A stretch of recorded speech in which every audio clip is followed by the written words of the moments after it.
Okay, it looks like we've achieved critical mass and it is right at 1 o'clock, so I'd like to go ahead and get started. My name is Sarah Huntley. I'm the Director of Communication and Engagement for the City of Boulder. It's fine to refer to me as the city spokesperson for the purposes of media coverage. We're here tonight to make a few statements regarding the unfortunate disturbance that occurred last night on University Hill. And we have a number of partners here with us today. They will each be making a brief statement. A couple of folks who you see on camera here are simply here to answer questions, but each agency will be making some remarks. And then we'll open this up to questions. I see that we have some folks calling in today. So in order to be able to ask us our questions, I'm going to ask you to raise your hand by pressing *9 on your phone. For everybody else, we do have the Q&A box open. So you're welcome to start typing questions in there that I will facilitate when we get to that portion of the meeting, or you also are welcome to use the raise hand button and we will call on you as we get to that part of the meeting. I'd like to ask each person who's here, who you can see on your screen, to just briefly introduce themselves and let our media representatives know what agency you represent. So I will first go to our mayor. Hi, this is Mayor Sam Weaver, City of Boulder. Our interim city manager. Good afternoon. I'm Chris Maschuk, interim city manager for the City of Boulder. Police chief. City police chief. Yeah. Good afternoon, everyone. Mayor Harold, Boulder Police Chief. Okay. How about CU Police Chief? Hi, thank you so much. Doreen Joker, CU Police Chief. We'll go to our other CU representative, Pat. Good afternoon. I'm Patrick O'Rourke. I'm the Chief Operating Officer for the city, or for the City of Boulder. Terrific. We'll go to our district attorney.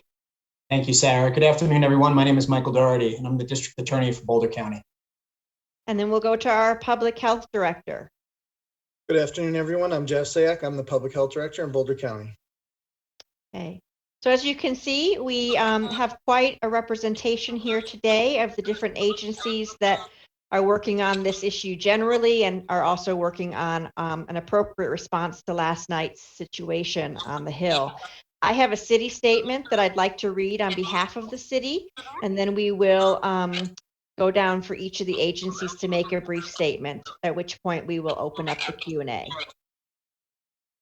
The City of Boulder condemns the behavior of those who organized and attended last night's party and will seek the strictest consequences, legal, economic, and when relevant, academic, for anyone who engaged in violence or destruction of property or refused to disperse when asked to do so by police officers. We are grateful that the injured officers are recovering and that no one else was hurt in this very dangerous situation. The public health stakes of this type of a gathering are high and potentially dire, not just to partygoers, but also to neighbors and other community members. Public health is advising anyone who participated in last night's event or came into contact with participants to quarantine for at least 10 days and monitor symptoms for up to 14 days. People should take advantage of free testing 7 days following the exposure, but please understand that a negative test before 14 days is not a guarantee there was no transmission. The university also offers testing. The city wishes to make clear that a gathering of this size, even absent a pandemic, would not be permitted in a residential neighborhood. All residents of University Hill, including students, have a right to quiet enjoyment of their homes and of shared streets and outdoor spaces. This conduct was not consistent with that expectation. Later this afternoon, the police department will issue a detailed timeline of the incident as well as information about its response at each phase. We will say today, right now, that we took initial steps to disperse the gathering with as little force as possible. When it became clear, however, that participants were not responding, we realized we needed to communicate our expectations more strongly. The police department took a graduated SWAT approach, leveraging best practices for de-escalating disturbances. The responsibility for non-compliance rests fully on those who participated in violence and property destruction, as well as those who chose simply to stay and observe. The police department, public health, and the university are fully united in our response to this disturbance and will work together to ensure there are consequences for all those identified. Chief Harold has already communicated with District Attorney Michael Doherty, who's on this call today, and he has agreed that aggressive prosecution and penalties are appropriate. Anyone with information and or photos or videos is asked to contact police by visiting the following website. I'm just realizing we don't have a chat. We'll put it in our release later on today as well, but it's https://tinyurl.com/University Hill Disturbance. There's a way for people to upload information and provide information right there that will go directly to investigators and be made part of the case file. While we will accept anonymous tips, it is always helpful if tipsters provide contact information if they're comfortable in doing so that investigators can call them back and follow up for more information. Several outside agencies responded last night at Boulder Police's request, including the county and Colorado State Patrol, and the city is very appreciative of this support.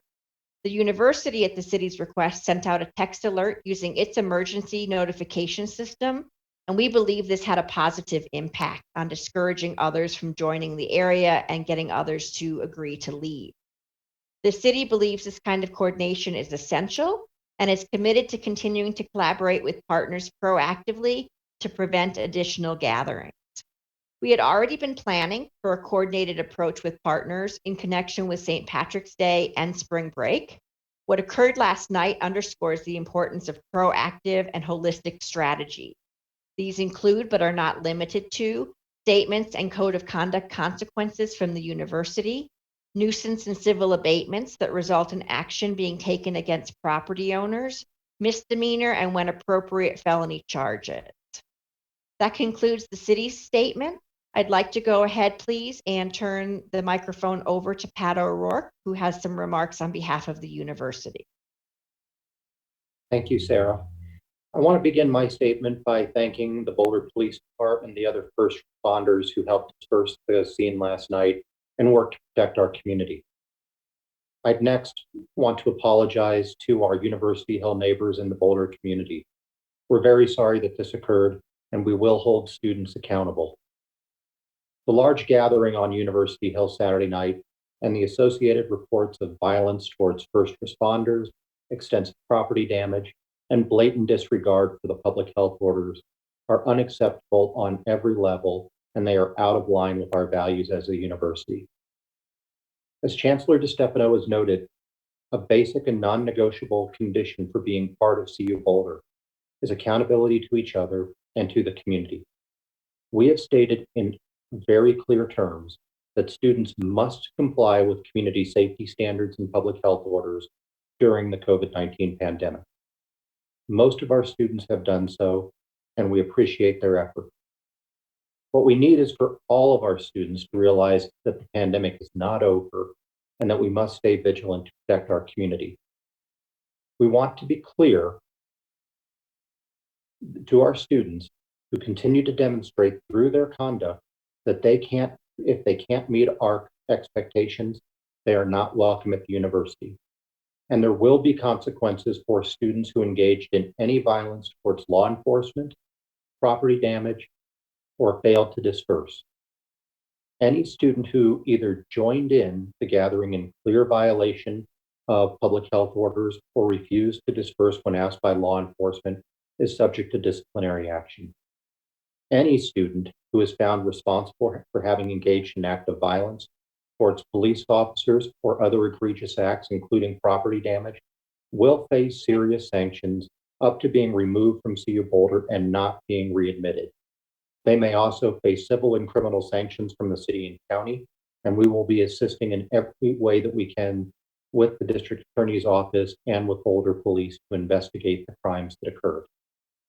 Additionally, there are a couple other things that we are asking of our campus community.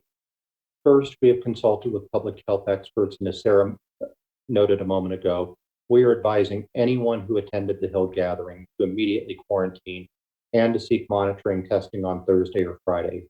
Students will not be punished for completing your monitoring test. Student conduct does not have access to monitoring testing information. Next, we anticipate that faculty will continue to hold in-person classes this week, and we will continue to monitor COVID-19 cases and communicate any operational changes as necessary. We do understand that some faculty and students may be concerned about exposure risks in the aftermath of the Hill incident.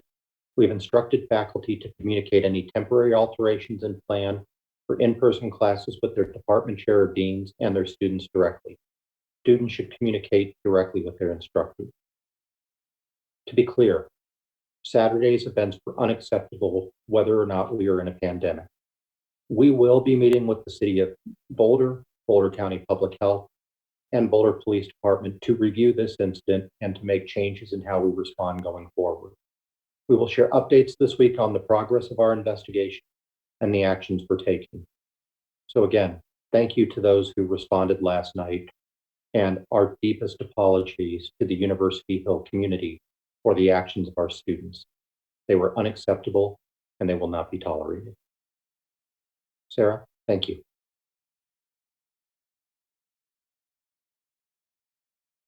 Thank you, Pat. I'd like to ask the district attorney to make a few remarks.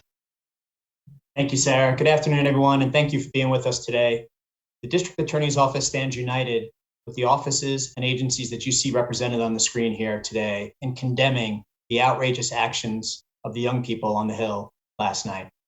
I, like many of you, watched horrified as these things began to unfold because the selfish and callous disregard for the community is something that's unacceptable. The actions that the people engaged in last night were dangerous, selfish, and in fact, criminal.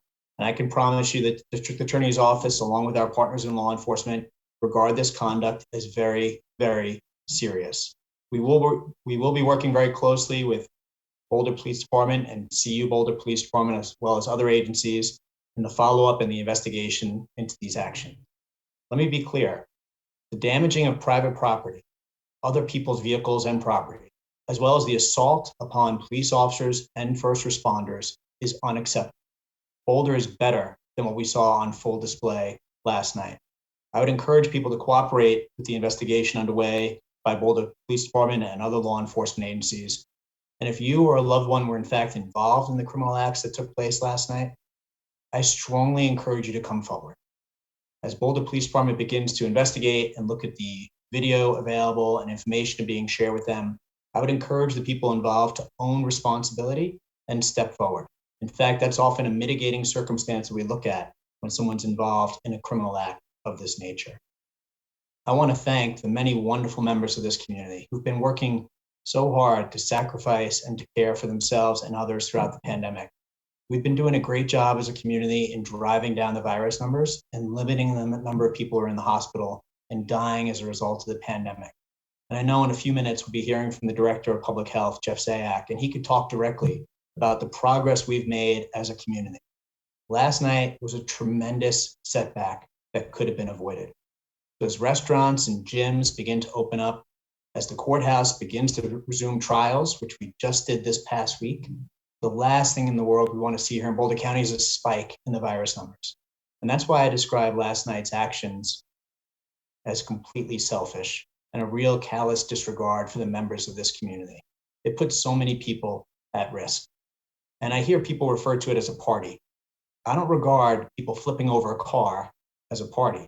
I don't regard people throwing bottles and rocks at firefighters and police officers as a party. Those are criminal acts and will be treated as such. And I stand united with our law enforcement partners, the university, and public health in condemning the actions of those who engaged in that conduct last night. And quite frankly, it gives CU and the other wonderful students at CU a bad name.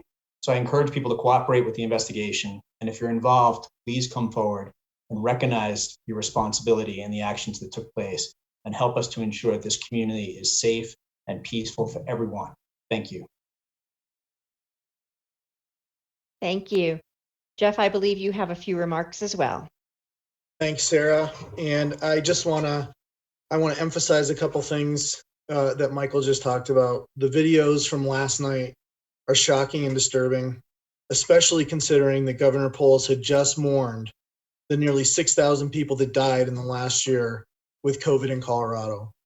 The disregard of mask wearing, disregard of social distancing, and disregard on the limits of personal social gatherings clearly, as Michael said, was in violation of the orders from the state and is unacceptable.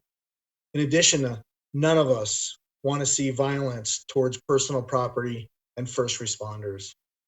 We know that many students here have been doing the right thing and following the public health requirement. The individuals who participated in this activity last night negatively impact all students at CU, our businesses, and our communities. This behavior put our businesses, our community, and individuals at risk and threatens the safe opening of the university to in-person learning as well. I feel for the residents living on the Hill that had to go through this traumatic event, and for the responders and the students who condemn this activity. We need to remember that the majority of the students are not doing this and need to assure that students are not all lumped into the same group together. We have come a long way in Boulder County at reducing our numbers. Our case numbers are dropping, our hospitalizations are dropping, and our deaths are dropping. Now's not the time to do these kinds of things. It will reverse the trend, just as it did in early September. And that's the last thing we need in our community. It's the last thing we need in our state. And it's the last thing we need at the university. So I urge all of you to work together to make sure that we are following these things for the next several months while we get our vaccines back out into the community. Thanks, Sarah. Back to you. Thank you. That's the conclusion of our prepared remarks and statements today. I'd like to go ahead and open up the phone line and the raise hand feature for individuals who have questions. We did get one question come in so far through the Q&A box. I think Pat addressed it. Was wondering if there was a threshold for expulsion or disciplinary action if students are found to have attended the gathering. I think you addressed that in your remarks. Is there anything else you'd like to say about that, Pat? I would like to be clear, which is that in terms of our actions, we are going to be looking first and foremost to identify those students who engaged in acts of violence, property destruction, and other misconduct towards the first responders. Secondly, we will be looking for the people who hosted and enabled the parties. And third, we will then be looking at disciplinary action for those who attended or failed to disperse. But our highest priority is going to be finding the people who engaged in the criminal conduct that the district attorney identified that would be absolutely unacceptable even in a pandemic. And we would encourage anyone who has knowledge of this to please report it immediately so that we can follow up appropriately with our law enforcement partners. Okay, we have a question, I think, for both police chiefs. Have there been any arrests at this point? And if so, how many? Thanks, Sarah, for that question. So yesterday we received approximately starting at 1:30 in the afternoon, public health order violations. And we did respond, give numerous warnings in the early afternoon hours. And citations were written for public health orders. And we're still looking into that. As far as the incident of last night, there was no arrest on the scene between the hours of 5 o'clock and 9 p.m. Thank you. Do we have an estimate on how many people were involved at the height of the incident last night? Yeah, that's a great question, Sarah. And unfortunately, at the height of this incident, between the hours of, I would say between the hours of 7 and 8 p.m., there could have been anywhere from 500 to 800 people. Thank you. A couple hands raised, so I'm going to toggle on the mute unmute button for individuals. Brian Pietsch, I'm going to go ahead and turn you on first. Hi there. Can you guys hear me all right? We can. Awesome. I'm actually calling in from the porch of one of the houses on 10th Street. I'm a reporter at the New York Times. My question was answered about how many people were at the height of it. So just to be clear, Chief Harold, there were no arrests made at all since this gathering happened? No physical arrests during this critical incident, no. Okay. I heard I spoke with a student who said that there was someone who was getting arrested after they were dancing on top of an Amazon truck. Do you know about that situation? Yes, I do. And that occurred earlier in the afternoon, like I indicated before, and that person was removed from the scene and issued a summons to return to court. Okay, great. Thank you. You're welcome. I'll go to Patrick Perez. Hi, good afternoon, everybody. Can you guys hear me? We can. This is also a question for the police chief of Boulder. Are you able to give us kind of like a timeline of, and I believe Sarah mentioned we might get that later, but I just want to get an understanding from you because we keep hearing different stories about Boulder police arrived at this time and then they did this, but then they left and it wasn't for several hours again until the party grew larger and larger, or however you want to call it, until Boulder police arrived again. And then also if you can just give us an update on how the police officers who were injured are doing. Thank you for that question, Patrick. I can give you a general summary of our computer-aided dispatch calls for service on how this unfolded, and then we'll get much more detailed later in the afternoon as we get more into the details of the CAD system. But this is how it unfolded yesterday. So at approximately 1:30 p.m., Boulder Police started getting public health order calls for service. We dispatched our code enforcement officers to the area where they started giving warnings to a couple houses that were having parties. This, we believe at this time, was totally separate. This was occurring in the 800 block of 12th Street. Code enforcement officers handled that, indicating that the people that were attending these house parties were cooperative and not chaotic, and they were cooperative with code enforcement response team. This lasted until about 3:30 p.m. Absolutely no signs of any disturbances outside of warnings by the code response team. At approximately 5 p.m., we sent the Impact Hill, which is a specialized unit that deals with the University Hill area. They're very well known to community members, and they started to do dialogue with some of the people that were actively in groups of 10 or more. Again, not much resistance at that time at 5 o'clock. By the time 5:40 p.m. approximately, the crowd started becoming larger and larger. Hundreds of people responded into the 10th Street corridor. And at that time, approximately 5:48, SWAT commanders were notified, and we put out a county call for assistance from other SWAT teams. And we got a heck of a response. And I want to just thank our local policing agencies for sending us additional resources. By that time, the crowd reached several hundreds, and the crowd became very violent, disorderly. And that took until about 8:35 to contain and disperse. But that was only after several officers were injured. One could have been really damaging to this officer. Thank God he had a gas mask on, and the gas mask took the majority of the blow to this officer's face with a blunt object. So we're lucky that he's not suffering from serious injuries. So around 8:13 p.m., our SWAT commander took an armored vehicle and tried to communicate several times to the crowd to disperse. They failed to disperse, and it took till about 8:35 until we got the crowd contained and the most of the people dispersed. And we tried to push the crowd to the northeast away from the business community. So that's how chaotic and, just a chaotic experience for the officers. Just a really quick follow. Yeah, thank you so much. Super quick follow up. It's so hard to believe seeing all the videos and everything that happened, and obviously hearing that these officers were injured, that still no arrests were made. Is this because the officers just could not get into the crowd for fear of their own lives, or what was happening there?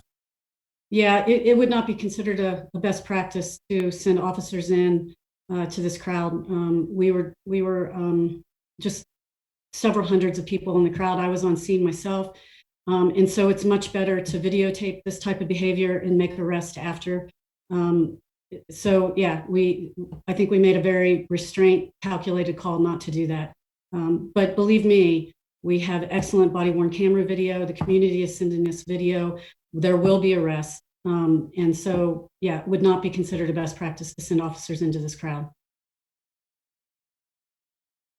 We're getting a couple of questions, follow-ups in the Q&A box, Chief, about the methods of dispersion that were used, a specific question about whether tear gas was used. Could you please outline what we can about that?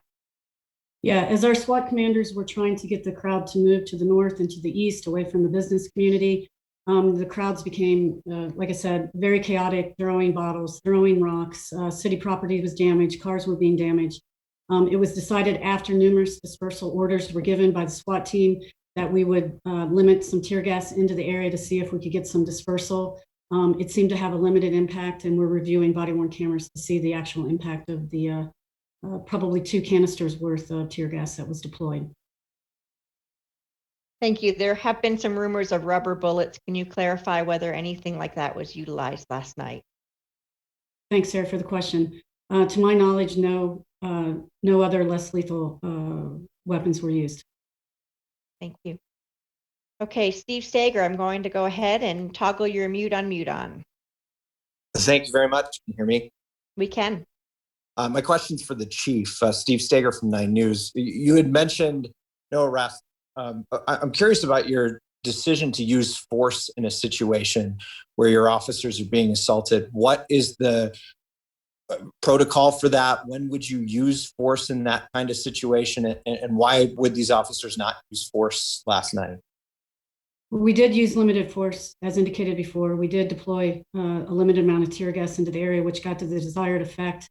And I think the decision not to use other force mechanisms was the right decision. Obviously, with this crowd, we do not want to agitate further. And I think at that time, the SWAT commander felt that there was some level of disbursement.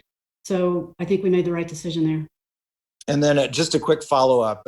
As students remain in school, do you have concerns moving forward in the next few months that you're going to be dealing with a situation like this all over again? Well, I think that you see the team around me right now. I think that we'll be talking on a daily basis moving forward, and hard decisions will be made. And I think that our work with the district attorney's office and CU, I do think that will have an impact. And obviously, I don't want this to continue to happen. This behavior is totally unacceptable. And I think that we are lucky not to have serious injuries. And again, I just want to thank the police officers that did respond, because the restraint and the tactical coordination for something like this is very challenging. And not to walk away with severe injuries is something I think that the community should applaud. And that's the way I'm looking at it. And I am sure that we will continue to work together to prevent these kind of incidents moving forward. Thank you. I'm going to toggle on Fox 31 to ask a question. Thank you so much. I appreciate it. I know that you said that there's been a lot of body cam footage that is going to be crucial to this case.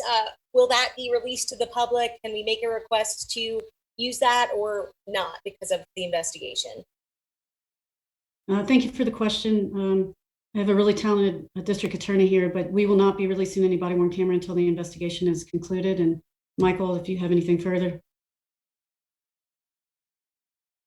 Thank you for the question. I agree with the chief. Until the investigation is concluded, we'd be unable to release the body-worn camera video. I don't anticipate the investigation taking too long, and certainly we recognize the need to be transparent and to have the video made accessible to the media and to the community, so you can count on that happening in the near future. And I would just take this opportunity again to highlight a lot of folks were out there with iPhones who were videoing things themselves, and I really encourage those folks to share those with law enforcement so we can move forward with the investigation and wrap it up as quickly as possible. Thank you. I'll just say the link that I shared during our remarks and that I've also put as an answer in the Q&A box for people to be able to copy and paste is a site that allows for people to share their videos and their photos and have them go straight to investigators. So I would echo that request. We have a couple of questions about whether we can be more specific about the blunt object that was used for the officer who was wearing the gas mask. Do we have that level of detail? I do not at this time. I was told last night on the scene that it was, it looked like some type of rock, but I don't have that confirmed at this time. Thank you. There's also a report some eyewitnesses are saying that a mob charged at the officers. Can the chief expand on that? I suspect we were dealing with large crowds, but what is the characterization you've heard?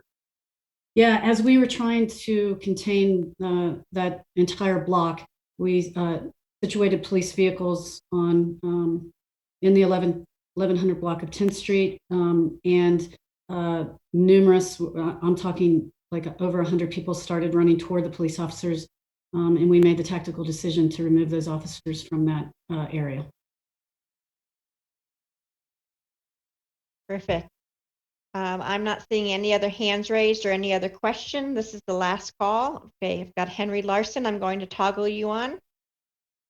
Hi there. Yes, thank you very much. I had a question to follow up that something District Attorney Doherty said. So you said that you would not classify this as a party. What would you classify it as? Good afternoon, Henry, and thank you for your question.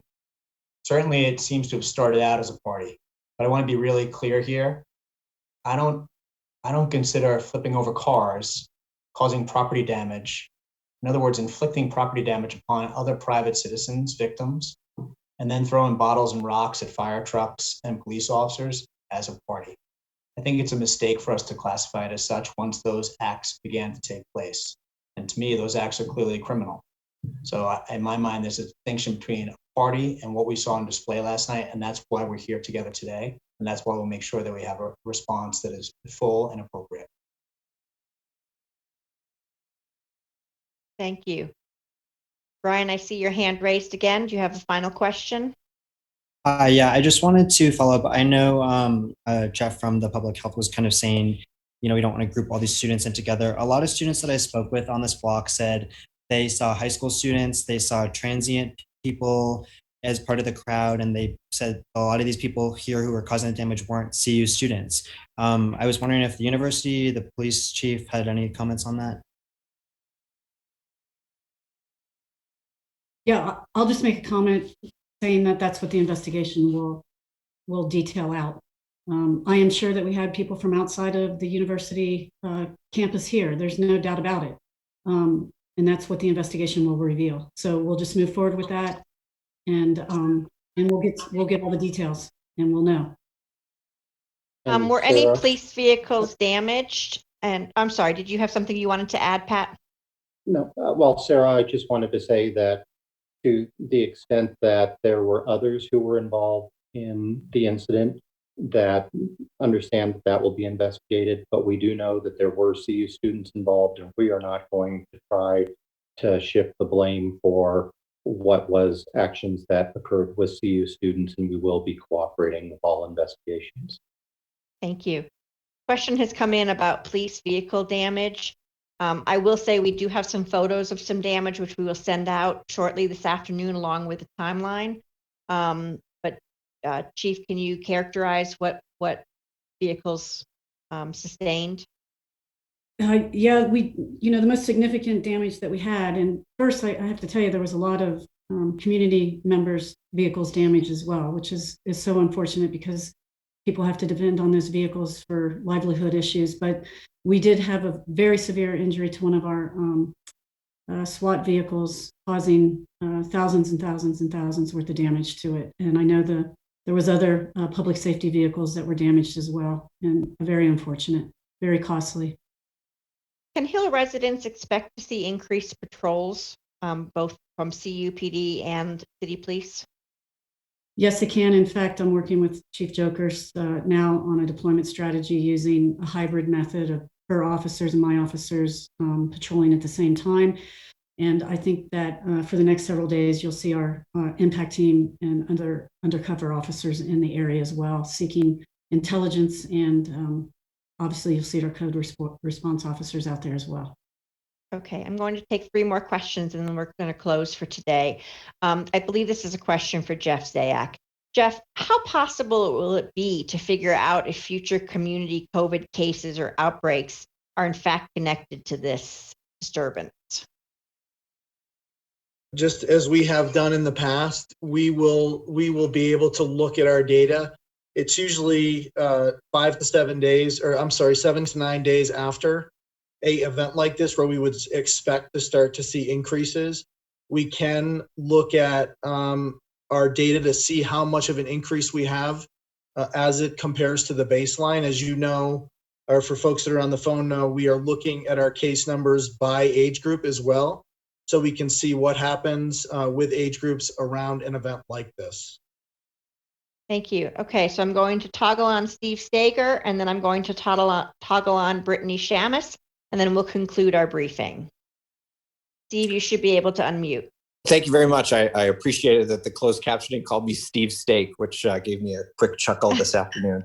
One more question for the chief as we circle back to that decision to have your officers retreat. Can you take us into that situation? Because I think I've seen some video of it where it looks like it's like 2 SUVs and then a whole crowd of people just kind of comes running down the road at your officers. At what point of the night was that? And was the decision made to go in with a smaller number of officers and then later on with a larger group? Or can you kind of just take us through that moment? Yeah, this is what I'll tell you generally. I haven't reviewed all the body worn camera myself, but this is what I'll tell you. Ideally, you want to send officers in and start identifying influencers in these crowds that can have influence to either be taken out themselves or have the authority and power to disperse the larger crowd. That was tried, that failed. The officers then tried to contain the crowd so we could have a SWAT response to push the crowd to the northeast, which would have been the best for the safety of the community. That failed. And so at that point, decisions have to be made on use of force options, getting a much more robust response from our policing partners. All of those were done. All of it escalated and de-escalated as the crowd dispersed. And so until I get an opportunity to look at that myself and to do a complete debriefing with the SWAT, that's what I know at this point. I hope that's helpful, Steve. Okay, and lastly, Brittany Shamus. Hi, thanks for taking my question. I just wanted to ask for a bit more detail on the officers who were injured. I think I've read that there were 3 officers injured, and I know you mentioned the one who could have had a serious injury, but I was hoping you could talk a little bit more about the kinds of injuries these officers had and how they're doing now. Thanks, Brittany, for the question. The officers are in good condition. Like I said, the worst of it was a blunt object was thrown right into the face of one of our officers. The other were minor injuries from bottles or rocks being thrown at them. And one of the officers was struck in the hand, didn't have any coverage over his hand. So all minor injuries, but could have been much worse considering the projectiles that were being thrown at them.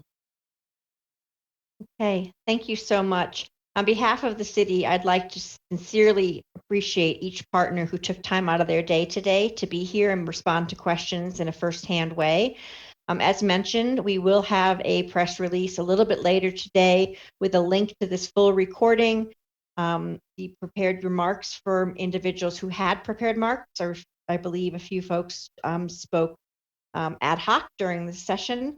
That will be captured, of course, by the recording. We will also release a detailed timeline and some photographs that the media is welcome to use.